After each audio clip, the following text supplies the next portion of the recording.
Hey guys, welcome back. So last time, now we are going to continue from where last time we left off.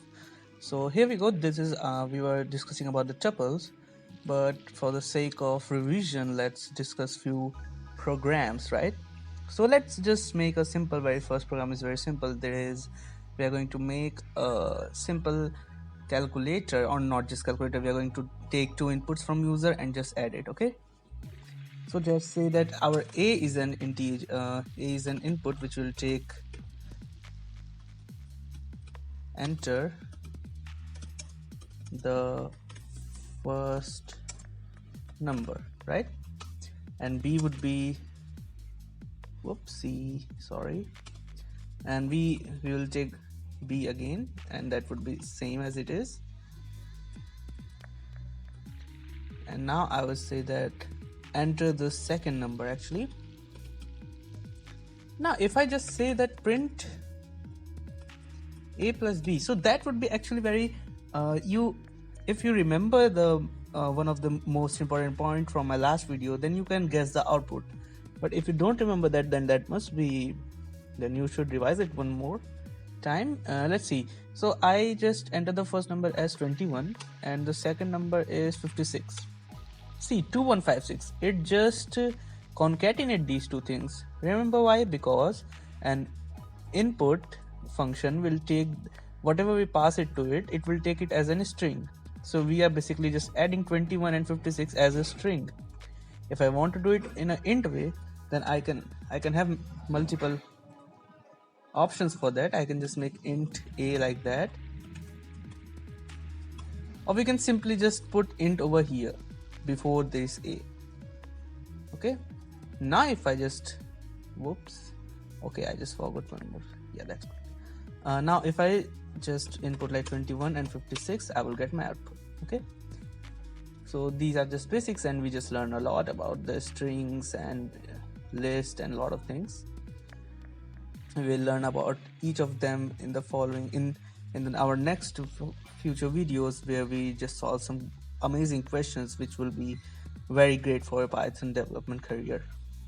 Now talking about tuples, last time I told you that it is just same as list, but it cannot be upgraded. Okay, so the basic difference between tuple and list is, let's say we have a tuple a which stores value 1 2 3 4 1 2 3 4. Okay, tuple is represented by these normal brackets, and as you know, list are these square brackets. So we have our one list and one tuple, and both are having same values. Now I want to show you the basic difference of this. Okay, so if I say like I have to see the value of b1, then see it's 2 because 0 1. So at this index 1 we have the value 2, so that gives us 2. Okay, what is at a of 1? It is also 1, 2 actually. So yeah, it's good. So indexing is same. But if I want to say that b of 1, just make b of 1 is equal to, let's say, any name, code, let's say code. Now I want to see my b, then see it just did 1, then code, then 3, then 4. Okay, now what if I want to upgrade my tuple? So I told you that we can't upgrade our tuple. So see, tuple object does not support item assignment. Okay, so we just cannot change the values of tuple. It's just fixed for one time. So you have to keep in mind, and we'll talk about more in future. So this is the main difference between tuple and list. Talking about dictionaries is also a very useful Python data structure, and basically dictionary is not a very complex thing. It is just simply like a list, but in this list you can have your own name of indexes. Okay, so you can name your indexes as per your own. For example, let's say I have a dictionary A, and we can just make it by these curly brackets, and let's say I have it is having a key value pair. Okay, so whatever we name our index, it is called as key, and whatever is at that index, that is our value. Okay, so let's say we have our a as index, which is 1, value 1, B is the second index having value 2, and C having the value 3. That's great. Now if I want to see the values of A dot values, then it will show me the values, like dictionary values are 1, 2 and 3. Okay, if I want to see the values of this what we call as keys, or as per my explanation, they are the indexes which we named it, so it is ABC. Okay, if I want to say that A of A, C, here we go. Now you're getting my point, like we have to index the element which is at index this, so we get that element. Okay, so that's how dictionary works. We'll talk about dictionary more in future, but that's all for dictionaries and tuples, and this is all very basic introduction to all the Python data structures. So hope you find it all very amazing and useful.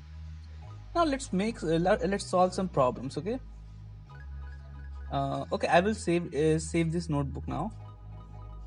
I will just go to file and say save and checkpoint. Now this is another notebook which I just keep it for my another work. Now we just make a new Python file, and we will just talk about some basic more operations about Python. Okay,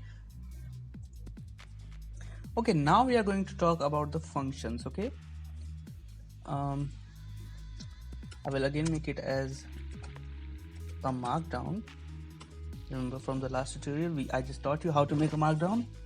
So now in functions, Python functions, basically let me tell you about what is the use of functions. So if we have a very large program and we want to just do our work in several subparts of that problem, so we can use just functions for each of task. Okay, so function is defined to do any particular task. For example, let's start our function. Like I want to make a function df add, which will take two integers a and b, and it will give me the output of that integer.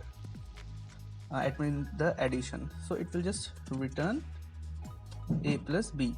Now we say that add, this is the basic syntax of defining a function. So I will just say def, that means we are defining a function which is having name add, and will take two parameters a and b. Well, again the power of Python will tell you that okay, you don't need to worry about the what is the type of this a and b. Okay, it will just simply return a and b. So if I just say add 2, 3, I will get 5. What if I just pass 2 and 3 as a string? I will get 23. So this add simply just add my numbers. Okay, well, this is very actually useless function. So let's now solve some problems of Python. Okay, so let me find you some questions now. Okay, now we are at the hacker rank, and this is a question named Python if else. It is very basic question. So let's see what is given to us. We say that given task is a given integer n, and we have to perform the following conditional actions. Remember the conditional actions from Python, we learned about that: if, elif and else, right? So I have to say that given integer n and perform the conditional actions. If n is odd, then we print weird, and if n is even and in the range of 2 to 5, then print not weird. If n is even and in the range of 6 to 20, then print weird, and if n is even and greater than 20, then I say print not weird. Okay, so let's make a function, and see, we will have to give an input and it will tell us that it is weird or not. So first let us make so actually we are not doing the functions right now, we are just doing some practice. Okay, I will say that okay, it's practice time. So problem 1. So now we have to say it. Whoops. Now it is saying that we have to first take an n as an integer, right? So we'll take n, a number which will be an input, and let's make it int. We just typecast it. Now we have to say that if n is odd, print weird. Okay, so how we can determine if it is odd or not? We'll simply say that if when n is divided by 2 and it doesn't give any remainder, it gives actually any remainder. No, this is not equal to 0. Okay, so if n% 2 is not equal to 0, then we will just print weird. Okay, if n is even and in the range of 2 to 5. Okay, if n%2 is 0 and, okay, so this is AND function. We use AND by simply just writing A and D. Okay, it's very basic, so I didn't taught you last time, but see, we are going to clear our concepts more while we solve the problems. So now if n is even and in the range of 2 to 5, so if n is itna and is in range 2 to 5, but it's an inclusive range, so we have to include the 5. So remember, we have to write 6 because that's what it matters, and it will include 5.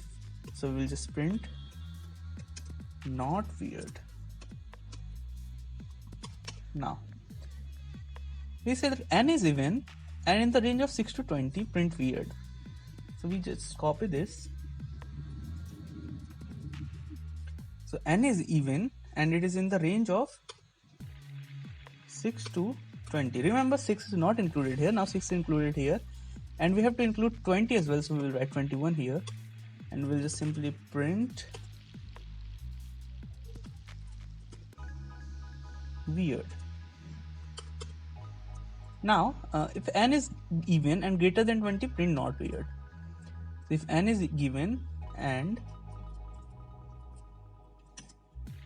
n is greater than 20, I have to write n one more time here. N is in range and n is in range. N is greater than 20, then print not weird. Okay, but point to remember, we have to put elif all the way. Okay, so now elif. Let's run this. Oh, whoops, there is something wrong going here. If n in range, actually no is required here. I will tell you the use of is later. So let's take a number 3 and it will say weird, just like that. Okay, 24 should be not weird. So let's run this again. 24, it's not weird. Let's just copy this and check our code if it's run successfully or not.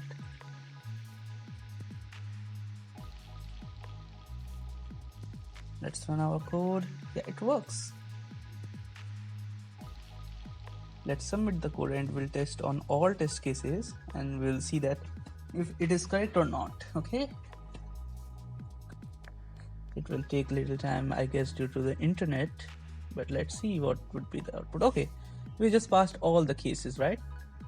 So yay, we just solved our first programming problem. Okay, so actually I've just solved all, but let's see the second question.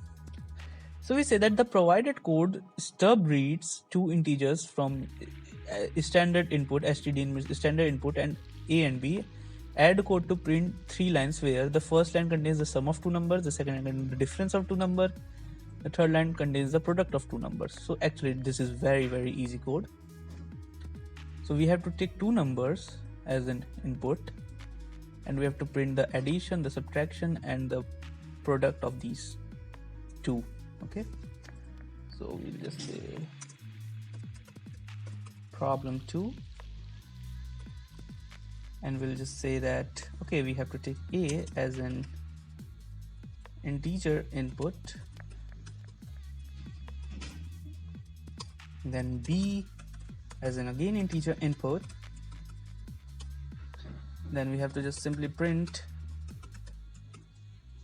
a plus b, a minus b, a times b, and remember from the last time we learned about the sep, and that would be slash n, which means new line. So let's see, 2 and 6 would be 8, 4 minus 4 and 16.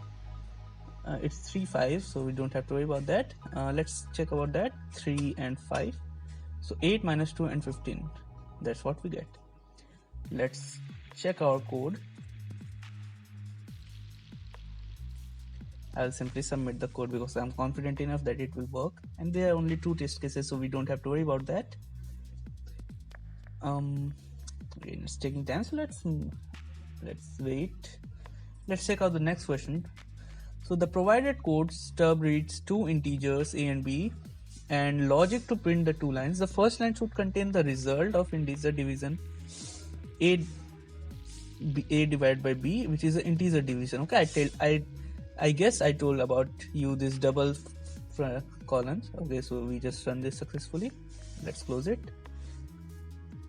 So the first result of integer and the second contain the result of float. Okay, so remember I tell you about last time in the last tutorial, I tell you like what is the difference between these two values. Okay, so one is the integer of the division, another is simply the division, which will give us the float value. Okay, so this is again a very simple problem.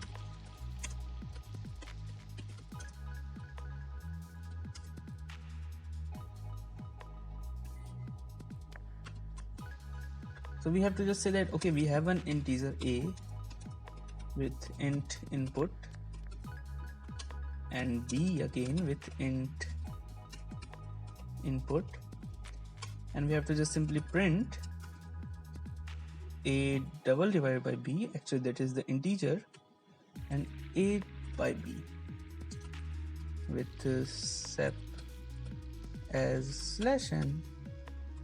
Let's run this, and what were the examples? That's 3 and 5.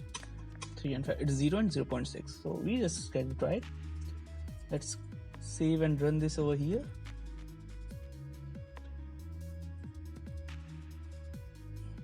Again, we do have only 2 test cases, so it will just take a little time. So now we just solved 3 very basic questions. Now let's move on.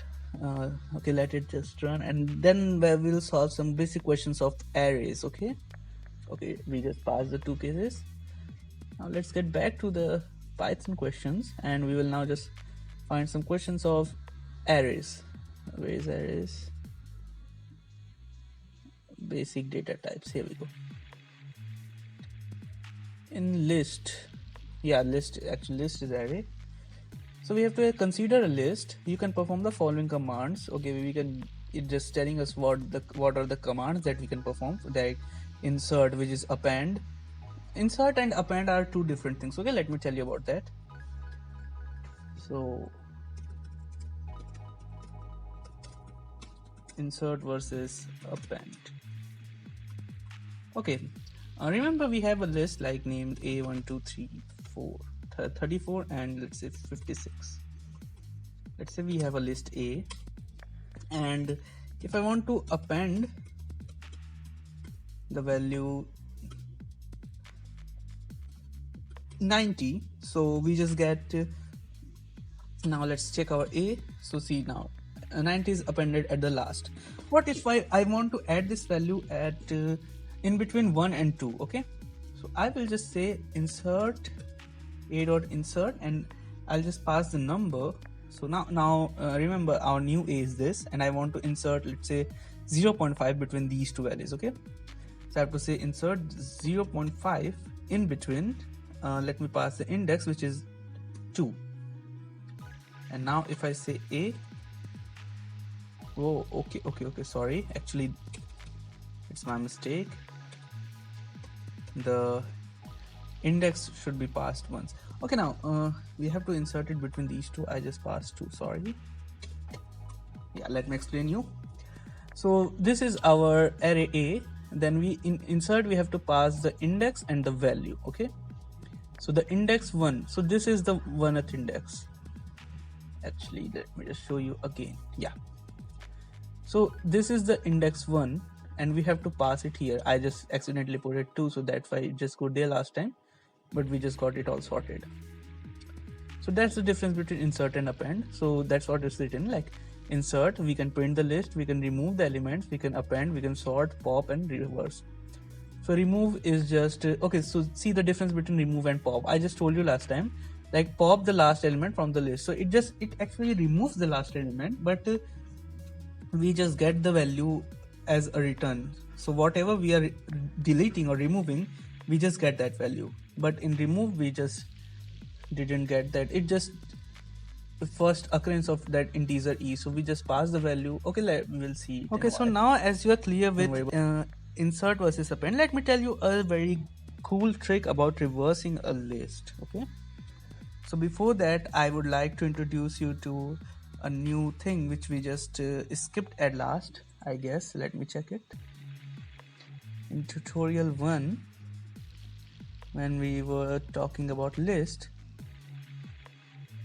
so see, I just tell you about this list indexing, right? So we are just slicing the values of a list. We are just picking up a particular part of a list. Let us consider a list A, which is having values 1, 2, 3, 4, 5, 6. Now, if I want to get the values 1 to 6, 1 to, let's say 2 to 5, okay? So I will say that pick up whatever from index 1 up to, but not this last element. So it will go up to here, but not include this one, okay? So it will go to 6. Actually, 0. Actually, it will go up to 5. So we'll get 2 to 5, right? Now, if I want to reverse this list, or no, not real, now we are not talking about reversing. If I want to get the values from 1 to 5, but I don't need these 3 and 5. Actually, I just want the odd values, even values, sorry. Then I will just do this 2. Now what this 2 is giving? This 2 is the value of step, okay? So when we just talk about an index slicing, we just have a start, an end, and a step. Now what this step means? This step means that wherever you are standing, you have to just take that step. Like if you're standing at index 0, then just add 2 to that index. So when I add 2 to 0, we just get 2. 0 plus 2 is 2. So in this index at 2 we get 4. If we add again 2, there's end of list, so that just stop here. Okay, so that's what is slicing, actually whole slicing, all about slicing. So there is a concept of reverse slicing. Okay, so when we want to reverse a list, we can just simply say from starting to end with -1. We just get our list reversed. Now what this -1 means, so when we talk about a list, let's say what was A was 1 2 3 4 5 6. So we know that it is indexed from 0 1 2 3 4 5. If we check it from right to left, it would be indexed as -1 -2 -3 and up to -6. Okay, so that's what reverse slicing is also allowed in Python. So if I want to select the, let's say 3, so it is A of 2, which is 3. It is also A of -3, because -1 -2 -3 actually -4. So A of -4 is also 3. So that's what it's all about, reverse slicing in Python. Okay, so this is all for this. We just talk about a lot, we just solve some problems, we just so we will solve some more problems. Yeah, we were just let me just finish this question. So it was saying that there is example of so these are all the ideas that we have to all the functions that we have to perform. So actually it is a kind of homework. You can try it. You can just open HackerRank and try some problems. If you didn't complete it, then I will get it to you in the next tutorial. Okay, so thanks for watching. If you like the video, then please hit the like button and please subscribe to the channel, and also share it to all the Python lovers. Okay, thank you so much.